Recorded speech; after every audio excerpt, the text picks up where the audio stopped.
सभी लोगों से। सबसे पहले आप सभी लोगों को मेरा जोहार।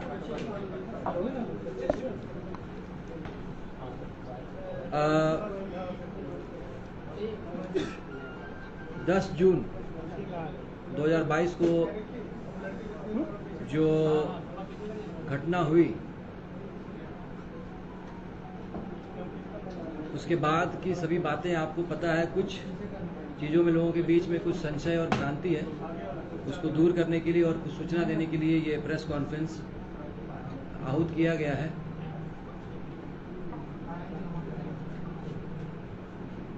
दस तारीख की घटना के बाद बड़ी संख्या में जो एक उन्मादी भीड़ आई थी उस पर कंट्रोल पाने के लिए जो भी फोर्स यूज़ करने की आवश्यकता पड़ी, जो हमारे पास तरीके थे, रिसोर्स थे, वो सारे हम लोगों ने उसको यूज़ किया। इनफैक्ट कुछ दिन पहले से लगातार पेट्रोलिंग किया जा रहा था, वो सब चीज़ें। उसके बाद 10 तारीख को दोपहर में क्या हुआ वो सबको पता है। और 3 बजे, 3:30 बजे के बाद ये जो है घटना काफ़ी पीक एक भयावह रूप ले ली। उसके बाद प्रशासन के द्वारा जो मिनिमम फोर्स यूज़ करने के साथ ताकि भीड़ को नियंत्रित किया सके, वो हम लोग फोर्स यूज़ किया गया। और उसके बाद भीड़ पर काबू पाने के बाद निषेधाज्ञा आदेश 144 CRPC SDM के ऑर्डर से पहले अल्बर्ट एक्का चौक से लेकर सुजाता चौक तक लगाया गया, दोनों तरफ रोड के 500 मीटर तक। उसके बाद कुछ अन्य जगह से भी कुछ सूचना आई। उसके बाद विधि व्यवस्था को कायम रखने के लिए कुल 12 थानों में 144 जारी किया गया 10 तारीख को शाम के 8 बजे से। इसी बीच इंटरनेट सेवा को भी सस्पेंड किया गया 10 तारीख को शाम के 7 बजे से लेकर 11 तारीख के सुबह 6 बजे तक। और उसके बाद फर्दर उसको 11 तारीख को सुबह 6 बजे से लेकर 12 तारीख को सुबह 6 बजे तक एक्सटेंड किया गया। इसी बीच फोर्स और भी जगह से डिप्लॉय किए गए और जब चीज़ें थोड़ी सामान्य होने लगी तब इंटरनेट सेवा को आज सुबह 4 बजे से उसको बहाल किया गया है।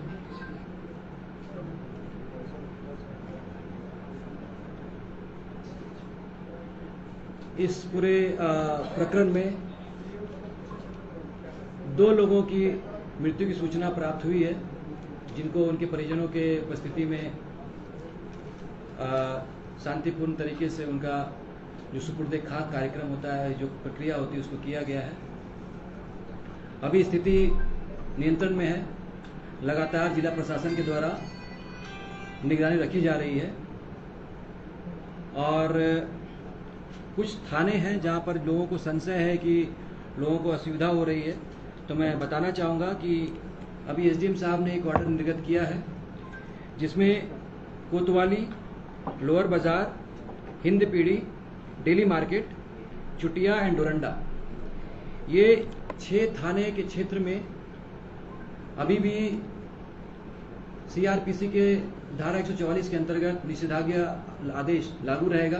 परंतु दोपहर के 1 बजे से लेकर 5 बजे तक आज इन 6 थानों के जो भी निवासी हैं वो घर से बाहर निकलकर अपने आवश्यक सामग्री को क्रय कर सकते हैं, दुकान पे जा सकते हैं। बट बशर्ते कि उस दुकान पर कभी भी किसी भी स्थिति में 4 से ज़्यादा लोग एकत्रित ना हो। अगर 5 या 5 से ज़्यादा लोग एकत्रित होंगे तो उसको अनलॉफुल असेंबली माना जाएगा। और इस 6 थाना के अलावा बाकी सभी थाना, चाहे वो शहरी हो चाहे ग्रामीण क्षेत्र में, किसी भी तरह का कोई 144 धारा लागू नहीं किया गया है।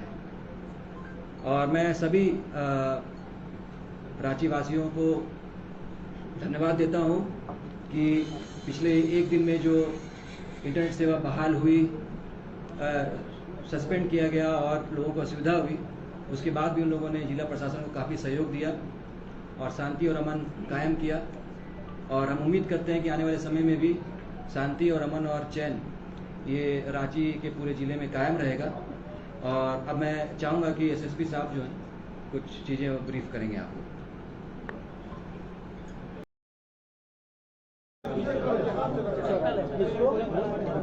विगत 10 जून को रांची में कुछ असामाजिक और उपद्रवी तत्वों के द्वारा यहाँ की शांति व्यवस्था, आपसी समन्वय को खराब करने की कोशिश की गई थी। प्रोएक्टिव प्रशासन के माध्यम से जो हमारे पास अवेलेबल रिसोर्स और संसाधन थे, डिप्लॉयमेंट था, हम लोगों ने सर्टेन लेवल तक उन लोगों की मंशा को सफल नहीं होने दिया। उसके उपरांत शहर में एक क्योस था और स्थिति काफ़ी डरावनी सी प्रतीत हो रही थी। इस संदर्भ में जिला प्रशासन के स्तर से कुछ एहतियात कदम उठाए गए थे। इस संदर्भ में 144 लगाए गए हैं और इंटरनेट सेवाएं भी स्थगित की गई थी, जो कि आज सुबह से फिर प्रारंभ कर दी गई है। अभी आप लोग जो खुद जो स्थिति देख पा रहे होंगे शहर की, लगातार जो है स्थिति सामान्य सी होती प्रतीत हो रही है। और इसी संदर्भ में जो है जो सेवाएं लोगों को मिलनी चाहिए थी, जो स्थगित हुई थी, उसको फिर से शुरू किया गया है। और इसी परिप्रेक्ष्य में जो इंटरनेट सेवाएं ऑलरेडी प्रारंभ हो चुकी हैं। आज जिला प्रशासन के जो द्वारा ये निर्णय लिया गया कि जो आम लोगों की थोड़ी सी परेशानियां हो रही हैं, उसको हम लोग कुछ हद तक सर्टेन लेवल तक कम करने की कोशिश करें। तो एक प्रॉपर मीटिंग के बाद हम लोगों ने कुछ पॉकेट में कुछ समय के लिए उन चीज़ों को थोड़ा सा रिलैक्स करने की प्रक्रिया आरंभ कर दी है। आप लोगों को बताना चाहूँगा कि जो स्थिति हुई थी उसके उपरांत जिले में अभी तक कुल मिला के 25 FIR रजिस्टर्ड हो चुके हैं। कुछ मीडिया बंधु हमसे पूछ रहे थे कि कितने FIR हुए हैं, तो जिले में अभी 25 FIR प्रतिबंधित हुए हैं। कुल मिला के 22 लोग जो है नामजद हैं और जो है सैकड़ों अज्ञात पे केस हुआ है। इनफैक्ट इस पूरे मामले की जांच के लिए ऑलरेडी एक SIT फ्रेम किया गया है और वो SIT के साथ हमारा एनालिसिस विंग है, हमारा टेक्निकल विंग है। जो हमारे पास उपलब्ध साक्ष्य हैं, चाहे वो CCTV फुटेज का हो, चाहे वो ड्रोन कैमरा का हो, हमारा कंट्रोल रूम कैमरा की स्थिति हो, मीडिया बंधुओं से जो कुछ आए हैं हमारे पास वो हैं रिकॉर्ड, कुछ साइंटिफिक एविडेंस उठाए गए हैं, CID की तरफ से भी लगातार प्रयास किए जा रहे हैं। तो हम लोगों का काम इन्वेस्टिगेशन स्टार्ट हो गया है। सेम टाइम हम लोगों की सबसे प्राथमिकता थी जिले में अमन चाल दुरुस्त करने के लिए। इस परिप्रेक्ष्य में पुलिस मुख्यालय के द्वारा रांची जिले में 3500 के ऊपर फोर्स दिए गए हैं।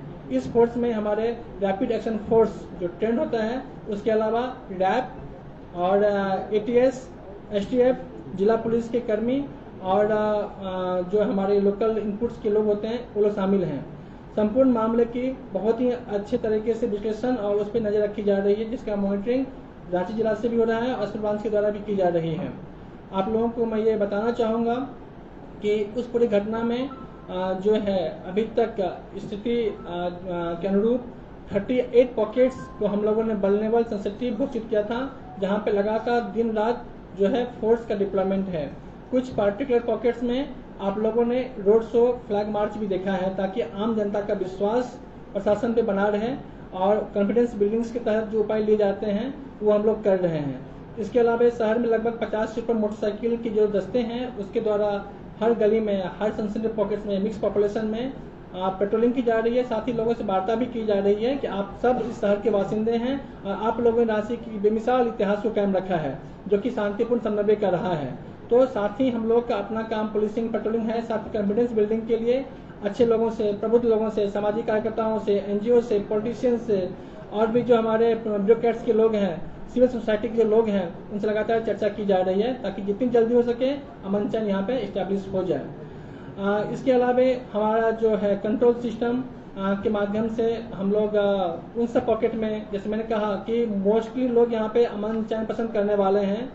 और उस दिन की जो बातें थी, उस दिन भी जो यहाँ के प्रबुद्ध लोग थे, जो जानकार हैं, अच्छे संगठन हैं, किसी भी संगठन के द्वारा, किसी भी लोगों के द्वारा इस चीज का शायद जो मेरे पास इन्फॉर्मेशन है, जो हम लोगों ने बात किया था, उस संदर्भ में उन लोगों से परामर्श नहीं किया गया था या उनकी अनुमति नहीं ली गई थी।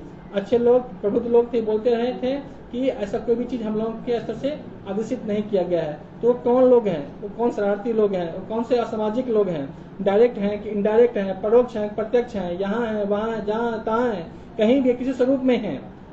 हमारा जो इन्वेस्टिगेशन विंग है, जो एनालिसिस विंग है, हम लोग साक्ष्य के आधार पे बात करेंगे और साक्ष्य के आधार पे हम लोग जो भी दोषी होंगे उस पर कठोर से कठोर कार्रवाई सुनिश्चित करेंगे। बट एक चीज मैं आप लोग बात बताना चाहूंगा कि जो निर्दोष लोग हैं उस पर हम लोग कोई भी आंच भी नहीं आने देंगे। इसके अलावा चूंकि अभी इंटरनेट सेवाएं शुरू कर दी गई है, बहुत तरीके से बहुत तरह से मर्मरिंग हो रहा है, सोशल साइट्स का यूज और मिसयूज दोनों होता है। बट इस मंच के माध्यम से, आप सभी के माध्यम से मैं आप लोगों को बोलना चाहूंगा कि हमारा डिस्ट्रिक्ट में डिस्ट्रिक्ट मॉनिटरिंग सेल भी क्रियाशील है। साथ ही स्पेशल ब्रांच के लेवल से और स्टेट लेवल से भी मॉनिटरिंग की जा रही है। हम वैसे सभी चीज़ों को हम लोग देख रहे हैं, वैसे वीडियो को, ऑडियो को, अपलोड को, डाउनलोड को, किसी भी तरह के ट्रांजेक्शन को, चाहे वो व्हाट्सएप पे हो, ट्विटर पे हो, इंस्टाग्राम पे हो, फेसबुक पे हो, जिससे किसी व्यक्ति विशेष की, समुदाय विशेष की भावनाएं आहत हो रही हो या किसी पे इल्जाम लगाए जा रहे हो, ऐसे सारे वीडियो ऑडियो हम लोग उस पर मॉनिटरिंग कर रहे हैं। और उस वीडियो का मॉनिटरिंग करने के उपरांत जो सही कार्रवाई होगी, जो लोग शांतिपूर्ण दिशा में क्रियाशील होंगे उनका सबका स्वागत है। बट जो कोई भी लोग, चाहे वो कोई भी हो, कहीं बैठ के प्रयास कर रहे हो कि रांची के अमन चैन को खराब कर देंगे, तो वो हमारे सोसाइटी से बच नहीं पाएंगे। तो वैसे सारे वीडियो ऑडियो कंटेंट्स जिससे कि सामाजिक सद्भाव, व्यक्तिगत और सामाजिक भावना, सामाजिक सद्भाव और एक कह सकते हैं कि जो समुदाय की मान्यताएं हैं प्रभावित होगी, हम लोग उस व्यक्ति के खिलाफ, उसके ट्विटर के खिलाफ, उस एडमिन के खिलाफ भी कठोर से कठोर कार्रवाई करेंगे। अभी बहुत सारे वीडियो ऑडियो जिसमें कुछ आपत्तिजनक बातें, कुछ अफवाह के रूप में जहां तहां उड़ रही थी, हम लोगों ने उस सब वीडियो ऑडियो को भी अपने पास लगाया है और एक स्पेशल टीम के माध्यम से हम उस ऑडियो वीडियो की जांच करवा रहे हैं। वास्तव में ये कुछ सही होगा तो उसके अनुरूप कार्रवाई की जाएगी, लेकिन वीडियो सिर्फ और सिर्फ नफरत, द्वेष, ईर्ष्या, हिंसा को बढ़ाने के लिए किया जा रहा हो तो ऐसे लोगों को हम माफ नहीं करने वाले हैं। तो इस परिप्रेक्ष्य में अभी जो स्थिति है, जैसे कि ऑलरेडी साहब ब्रीफ कर चुके हैं आप लोगों को, हैं कि अभी लोगों की परेशानी को देखते हुए जो लोगों की डिमांड है और जो शहर की स्थिति थोड़ी बेहतर हो रही है, इस संदर्भ में जो आप लोगों के लेवल से भी मॉनिटरिंग हो रहा है, जो बातें रिपोर्ट आ रही है, एक सर्टेन पॉकेट में सर्टेन टाइम के लिए एक रिलैक्सेशन दिया जा रहा है। सेम टाइम पे हमारे पुलिसिंग के सारे डायमेंशंस खुले हुए हैं, हमारा ट्रैकिंग सिस्टम जारी है, हमारा जो है मतलब एनालिसिस विंग का काम चल रहा है, इन्वेस्टिगेशन चल रहा है, एफआईआर की प्रक्रियाएं चल रही है। और हम लोग आप सभी के माध्यम समस्त रांची वासियों से अनुरोध करेंगे, अपील करेंगे, आपका शहर है, आप इसके वासिंदे हैं, किसी भी तरह के हिंसा से, नफरत से समाज में अमन चैन नहीं आ सकता है। आपसी सौहार्द, आपसी समन्वय, आपसी विश्वास और आपसी पारस्परिक भावनाओं का सम्मान करने से ही समाज बनता है।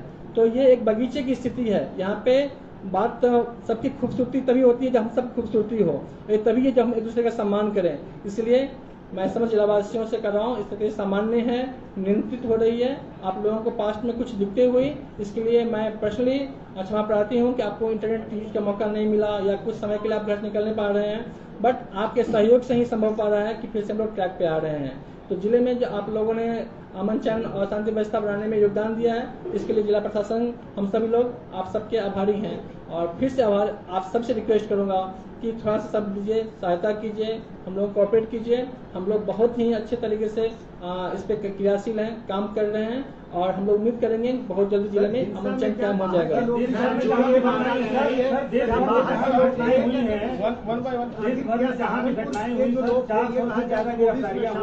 प्लीज एक एक करके जवाब दीजिए, मैं 10 क्वेश्चन लूंगा। सहारनपुर में जो लोग दंगे के मास्टरमाइंड माने जा रहे हैं, कहा जा रहा है उनकी भी इसमें भूमिका थी, जो पोस्टर शायद इससे पूर्व मैं रास्ते पे आपको मैंने ब्रीफ किया था कि हम लोग इन्वेस्टिगेशन कर रहे हैं, इन्वेस्टिगेशन स्टार्ट हुआ है, इन नहीं हुआ है। मैंने आपको ये भी कहा हम जो कुछ भी कहेंगे या जो कुछ बोलेंगे वो साक्ष्य आधारित होगा।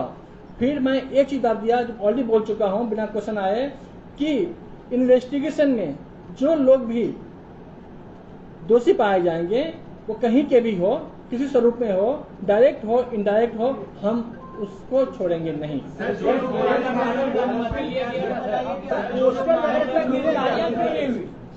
अब 5-10 क्वेश्चन आ रहे हैं तो देश भर में जहाँ भी घटनाएं हुई हैं 400 से ज्यादा गिरफ्तारियां हुई हैं, मास्टरमाइंड की पहचान की गई है, उनके ऊपर कार्रवाई हो रही है, कई जगह बुलडोजर भी चलाए जा रहे हैं। 48 घंटे से ज्यादा का वक्त हो चुका है, रांची में एक भी गिरफ्तारी अब तक क्यों नहीं हुई है, पहचान क्यों नहीं हुई है? आप खुद पूछ रहे हैं कि कौन है, कहाँ है, यहाँ है, वहाँ है, जहाँ है, ये सवाल अभी तक सवाल क्यों है? इसलिए क्योंकि हर जो इंसिडेंट है अपने आप पर यूनिक इंसिडेंट होता है और यूनिक इंसिडेंट के का जो एक अपना सबका कोर्स ऑफ एक्शन होता है।